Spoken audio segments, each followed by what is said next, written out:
Git, git peşimi bırak senin. Aşkın bana bir tuzak. Git bir kez olsun kendine yakışamıyor. Fotoğrafınızı sakla beni. Soran olursa ona de.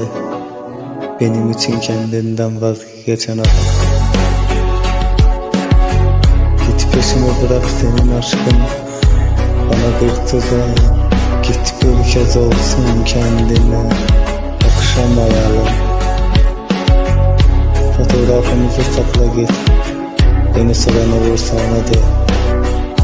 Benim için kendinden vazgeçen adam. O kadar insan varken lan bana ne diye geldin de karıştırdın kafamı. Yine geceleri düşünürdüm, kuşkulanırdı, hevesi kaçardı benden gider mi diye. Madem bozacaktın neden düzelttin? Artık yoruldu bu beden vicdansız seni. Kafamın içinde neden bıraktın beni? Neden bıraktın beni? Neden bıraktın beni? Neden bıraktın ben güç? Git peşimi bırak. Senin aşkın bana bitti. Git bir kez olsun kendine yakışamıyor.